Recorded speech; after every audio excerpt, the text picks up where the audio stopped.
Вы на канале Свобода Премиум, тут Алексей Знаткевич и наш гость сегодня Эрик Ченовет, директор неурадовой организации, базованной у США, Институт демократии ва ўсходняй Европе.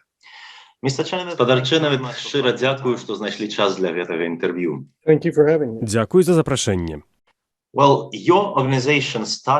арганізацыя паўстала ў 1985 годзе. Яе пачалі людзі з ініцыятывы ў падтрымку руху «Салідарнасць» у Польшчы ў часы ваеннага становішча. Ці бачыце вы падабенства паміж тым, што адбывалася ў Польшчы ў 80-е падчас ваеннага становішча, і тым, што адбываецца ў Беларусі цяпер?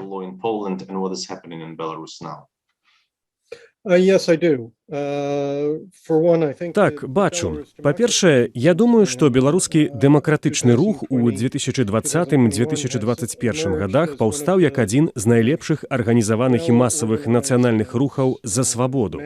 І ў гэтым ён мне нагадвае рух «Салідарнасць» у Польшчы ў 1981 годзе. Рэпрэсіі з боку рэжыму Лукашэнкі падобныя і амаль настолькі ж маштабныя, як рэпрэсіі падчас ваеннага становішча, уведзенага генералам Ярузельскім і ягоным рэжымам.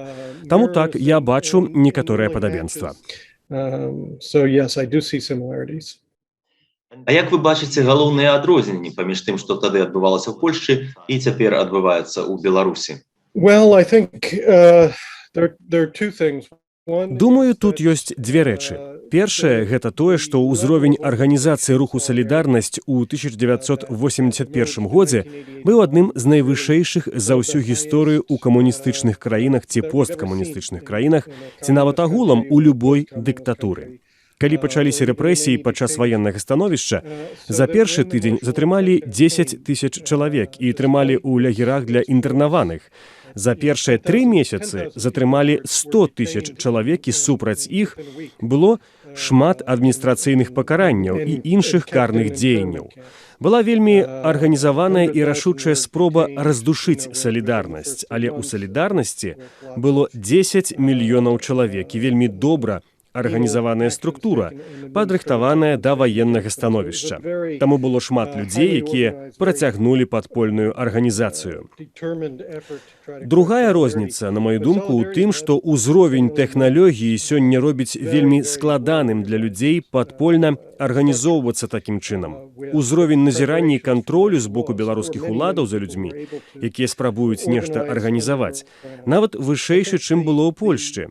А гэта робіць больш складаным для любога чалавека арганізаваць нешта доўгатэрміновае ўнутры Беларусі без таго, каб прыйшлі ўлады і арыштавалі людзей і ўжылі катаванні.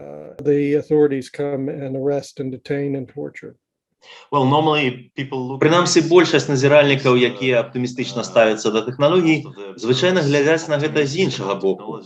Маўляў, значна лягчэй арганізоўвацца, калі існуюць інтэрнэт-месенджеры, новыя сродкі камунікацыі. Але вы больш песімістычна ставіцеся да гэтых тэхналагічных дасягненняў, так? Так, я больш песімістычны адносна гэтых тэхналагічных навінак. Яны сапраўды даюць магчымасць большай і хутчэйшай арганізацыі. Мне здаецца, мы пабачылі ў жніўні і ў верасні 2020 году, а таксама раней, падчас прэзідэнцкай кампаніі, што тэхналогіі дапамагалі развіццю беларускага нацыянальнага руху за дэмакратыю. Аднак, з другога боку, мы вельмі хутка пабачылі, як тэхналогію могуць скарыстаць для рэпрэсій. Я думаю, што гэта было нечаканым для многіх арганізатараў руху, і вельмі цяжка перайсці ад аднаго набору арганізацыйных прынцыпаў да іншага.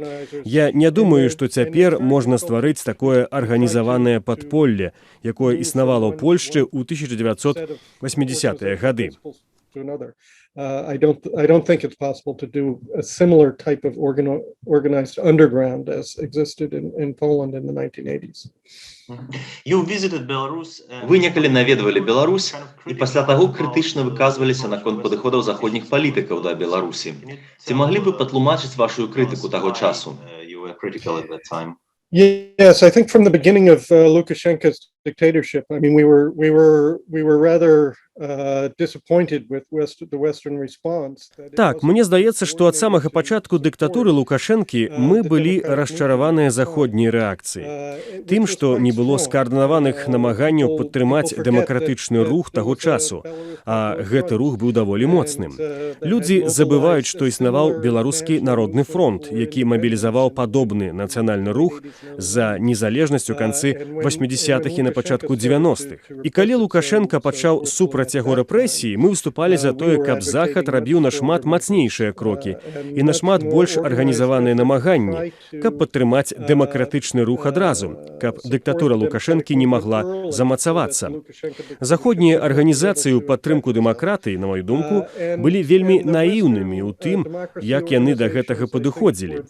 Яны лічылі, што змогуць самі вызначаць, хто будзе кіраваць апазіцыяй Лукашэнку. Гэта была вялікая памылка. Не было скаардынаваных намаганняў, каб падтрымаць тыя моцныя арганізацыі, якія існавалі ў той час. Таму ўвесь гэты час дэмакратычнаму руху даводзілася аднаўляцца і арганізоўвацца наноў.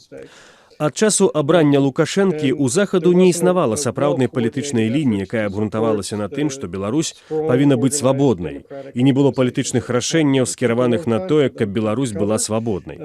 Таксама ад 1991 году, калі Беларусь атрымала незалежнасць, у заходніх урадах і сталіцах, асабліва ў сталіцы ЗША, заўсёды было перакананне, што Беларусь належыць да расейскай сферы ўплыву. Перакананне, што існуе такая сфера ўплыву і што Расія заслугоўвае мець сваю сферу ўплыву. Мы вельмі доўга спрабавалі ўсіх пераканаць, што гэта памылковы погляд, што Беларусь — гэта асобная незалежная краіна, якая заслугоўвае незалежнага існавання. That is a wrong view. Belarus is its own country. It's an independent country and it deserves an independent existence.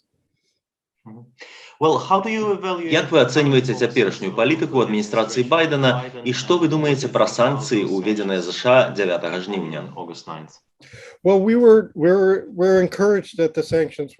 Нас абнадзеіла тое, што санкцыі былі ўведзеныя. Ад жніўня 2020 году рэакцыя была павольнай. Скрадзеныя выбары і першапачатковыя жорсткія рэпрэсіі мелі выклікаць мацнейшую, больш скаардынаваную і аб'яднаную рэакцыю з боку ЗША і іншых заходніх краінаў, Еўразвязу, Великабрытаніі і Канады. Замест гэтага мы пабачылі стрыманыя заявы, моцную палітыку непрызнання, але пры гэтым вельмі абмежаваныя санкцыі, якія пачаліся толькі ў кастрычніку. Самі па сабе скрадзеныя выбары меліся б выклікаць вельмі моцную рэакцыю, палітыку непрызнання і вельмі моцны рэжым санкцый. Такія санкцыі меліся б заставацца ў сіле, пакуль рэжым не вызваліць усіх палітычных вязняў і не пачне ўдзельнічаць у працэсе для правядзення свабодных і справядлівых выбараў. And engaged in a guaranteed process for a free and fair election. Але першапачатковыя крокі, наколькі разумею, рабіла папярэдняя адміністрацыя ЗША, так? Папярэдняя адміністрацыя амаль захоўвала маўчанне адносна Беларусі. А таксама папярэдняя адміністрацыя памылкова ўцягнулася ў двухкрокавае танга з рэжымам Лукашэнкі. Яны думалі, што могуць прывабіць яго і адцягнуць ад Расіі. Гэта было часткай практыкі, якая існавала 25 гадоў. Супрацоўнічаць з Лукашэнкам, потым уводзіць супраць Лукашэнкі санкцыі, калі ён забіваў людзей і саджаў іх у турмы, а потым зноў супрацоўнічаць, калі ён выпускаў некаторых палітвязняў. Гэтую палітыку трэба было спыніць ужо даўно, але адміністрацыя Трампа яе выкарыстоўвала і была абсалютна непадрыхтаванай, ніяк не адрэагаваўшы на тое, што зрабіў Лукашэнка, калі скраў выбары і пачаў рэпрэсіі. Еўразвяз адрэагаваў у большай ступені, але ён быў павольным і стрыманым, пачаўшы санкцыі ў кастрычніку. Кангрэс ЗША прымусіў адміністрацыю Трампа зрабіць некалькі крокаў да таго, як яна сышла з улады. Адміністрацыя Байдена таксама была павольнай, але ў сакавіку пачала ўводзіць санкцыі. Але я лічу памылковаю ідэю, што варта патроху ўзмацняць санкцыі і што гэта будзе правільны палітычны падыход. Трэба ўвесці рэжым санкцый і мець жорсткую палітыку, што гэты рэжым санкцый станецца ў сіле, пакуль не будуць дасягнутыя яго мэты. А мэтамі мае быць неадкладнае вызваленне ўсіх палітычных вязняў і гарантыі працэсу свабодных і справядлівых выбараў, у якіх Лукашэнка не будзе браць удзелу.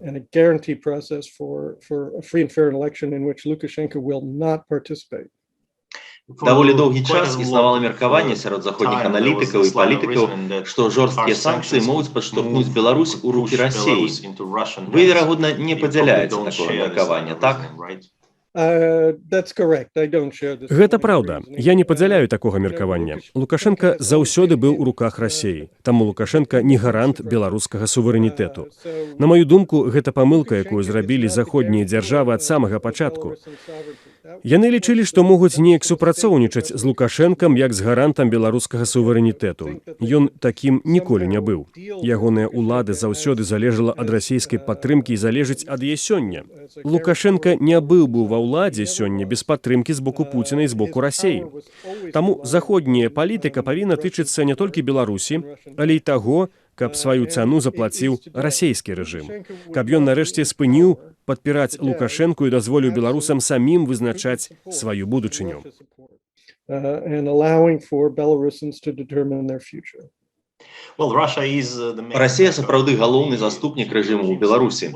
Але якія крокі можа зрабіць Захад, каб абмежаваць гэтую падтрымку? Каб прымусіць Расію абмежаваць гэтую падтрымку? Well, I think the first thing is to establish a policy that Па-першае, павінна быць ясная палітыка, што Беларусь мае вызначыць сваю ўласную будучыню праз свабодныя і справядлівыя выбары.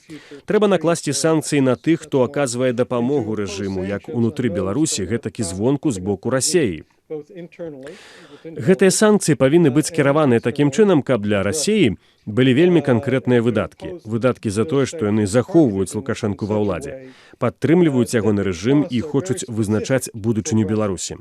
Гэта могуць санкцыі супраць канкрэтных інвестараў, супраць алігархаў, якія спрабуюць узяць пад кантроль беларускую эканоміку, і супраць тых фігур у расійскім рэжыме, якія займаюцца падтрымкай рэжыму Беларусі, супраць канкрэтных постацяў у ФСБ, у выведцы, у спецслужбах.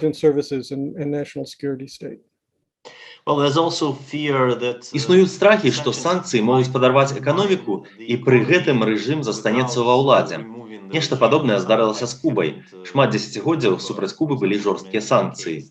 Якімі былі б вашыя парады, як зрабіць санкцыі больш скіраванымі менавіта супраць рэжыму, а не супраць эканомікі агулам? Well, for one, it's to deny the regime. Па-першае, варта пазбавіць рэжым страхоўкі на выпадак памылак, да прыкладу фінансавання з боку міжнароднага валютнага фонду, і не даць рэжыму магчымасці працягваць мафіёзную эканоміку. Я лічу, што вартыя разгляду і новыя ініцыятывы, каб пазбавіць Беларусь доступу да сістэмы плацяжоў SWIFT. Вядома ж, складанасць санкцыямі ў тым, што яны шкодзяць эканоміцы і людзям. На мою думку, адначасова санкцыямі павінны быць гуманітарныя намаганні, каб людзі мелі падтрымку. І павінна існаваць ясная палітыка заахвочвання. Не толькі бізун, але і пернік, каб людзі ў кіраўніцтве рэжыму мелі на ўвазе, што калі вызваляць усіх палітычных вязняў і будзе гарантаваны працэс свабодных справядлівых выбараў, і калі такія выбары адбудуцца, уступіць у сілу іншы палітычны падыход, супрацоўніцтва і эканамічнай падтрымкі, каб падтрымаць свабодную і незалежную Беларусь. There will be a policy of outreach and economic support to support a free and independent Belarus. Вы сказалі пра новую ініцыятыву з магчымым адключэннем беларускіх банкаў ад міжнароднай сістэмы плацяжоў SWIFT. Ці бачыце вы падтрымку ў амерыканскіх палітычных колах для гэтай ініцыятывы? I haven't seen it yet. Пакуль што я не меў магчымасці гэта праверыць. На гэтым тыдні ў мяне будуць сустрэчы з шэрагам людзей, і я даведаюся, наколькі ўсур'ёз гэта тут разглядаецца. Мы напісалі ў артыкуле на сайце Just Security пра сваё расчараванне тым, што не было большай каардынацыі лідарства з боку ЗША у падтрымку свабоднай Беларусі. Мы, напрыклад, не пабачылі, каб дзяржсакратар Энтані Блінкен паехаў і абвясціў пра супольныя санкцыі разам з кіраўніком вонкавай палітыкі еўразвязу Жузепам Бурэлем. Гэта б ясна паказала, што ёсць скаардынаваная палітыка еўразвязу і ЗША. Пакуль такога няма, мне здаецца, рэжым будзе думаць, што ён можа ператрываць гэты шторм. Таму мы спадзяемся, што будзе большая каардынацыя і большая ўвага да Беларусі з боку адміністрацыі ЗША. Думаю, што тыя санкцыі, якія былі прынятыя 9 жніўня, гэта добры знак і добры крок. Were a good sign and a good step.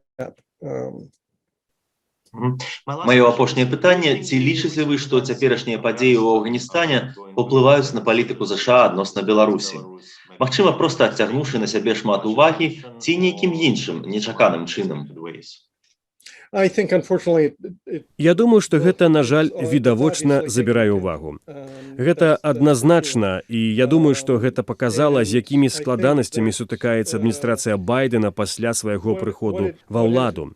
Гэта адміністрацыя сутыкнулася з агромністым шэрагам праблемаў, як унутраных, так і міжнародных.